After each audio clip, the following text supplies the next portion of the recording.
The upcoming Dead by Daylight update is going to be an absolute disaster if it actually goes through.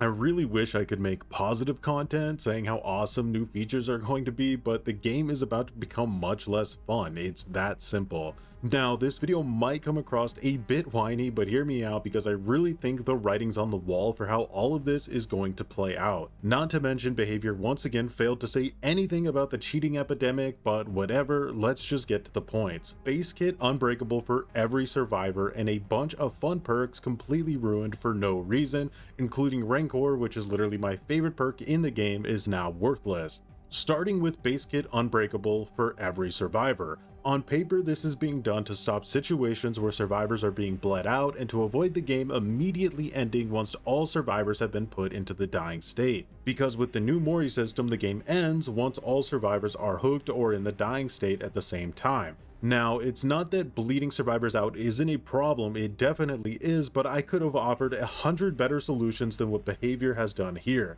Instead though, I'll just talk about why this idea specifically is horrendous for both sides. For Killer, this means you will no longer be able to slug ever. Not even for a few seconds. With perks like Power Struggle, Flip Flop, Soul Guard, Tenacity, Boil Over, and the new Unbreakable perk which will allow you to recover 100% faster, which is somewhere around 22 seconds. This also means that if a survivor gets downed under a pallet and there's another survivor around, you literally are not allowed to hook that survivor anymore. If you try to pick them up immediately, their teammate gets the pallet save. If you chase their teammate, it's already too late, the survivor picks themselves up, and if you even hesitate, you better get ready to eat a Power Struggle pallet. There's absolutely nothing you can do here, plus the twins are actually worthless now. They don't exist because it's impossible for them to use their ability and win. Honestly, I believe Behavior has to be aware of this, at least I hope so. So yeah, I imagine a twins rework is going to be announced very quickly. Something as small as limiting this to 2 survivors being downed at the same time would be immensely better. It just reeks of lazy and short-sighted design. Now for the survivor side, why is this bad? Well, killers will stop playing killers that have no solutions to the problems I just mentioned. It's actually catastrophic. You're going to see nothing but Starstruck nurses, tunneling pyramid heads, and maybe Hex blood favor builds on the other killers. Solo survivors will benefit from these changes for sure, but a coordinated survive with friends will break the game with them easily. The game dynamic shifts so much with these changes, survivors will quickly adapt and take advantage of them. It's very obvious.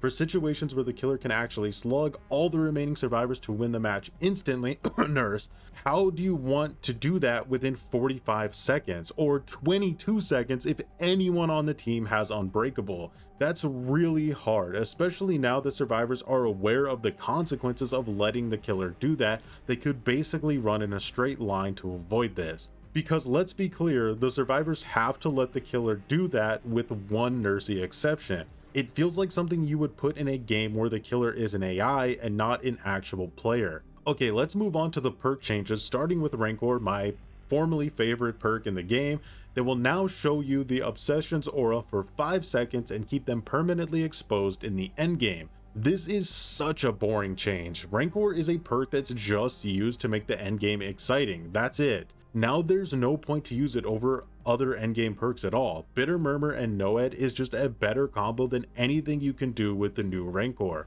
I really just don't get it though. Why do Moris have to be removed from the gameplay altogether? Is this some weird technical issue? Because it actually makes no sense to me at all. Which brings us to Hex Devour Hope, another super fun perk that is in no way too powerful, being changed so that at 5 stacks you now instantly sacrifice survivors instead of being able to just Mori them. Is this for clutch moments for survivors, like the totem gets destroyed as the killer is carrying a survivor to a hook or something? I just don't get it, but I'm leaning towards the lazy design choices. Basically, they coded the game to end when someone gets Mori'd instead of making the new Mori system stand on its own. If that is the case, then I'm sure hackers will let us know very quickly because you'll spawn into a game, getting Mori'd, and then it will just instantly end for everyone else. The PTB for all of this will be out soon, and hopefully other content creators do accurate testing during that time, going into pub matches with no SBMM whatsoever in the PTB and demolishing 10-year-old Timmies who just want to play with their favorite streamers will literally give us and the devs zero valuable information. So please test these changes out with competent players and kill your friends to get a realistic impression of how these changes will affect the game when it comes to the live version. I'm also sure with a change this big, I have probably overlooked some major aspects of it, so I'm happy to chat with you all in the comments about it. I always hate when balancing gets in the way of fun. If this update comes to live, I legitimately believe it will be the worst update behavior has ever released. I could be wrong, maybe I'm extremely butthurt about Rancor getting gutted and it's clouding my vision. I don't know, let me know. I'll be lurking in the comments for a while, and as always, thanks for watching and have a good one.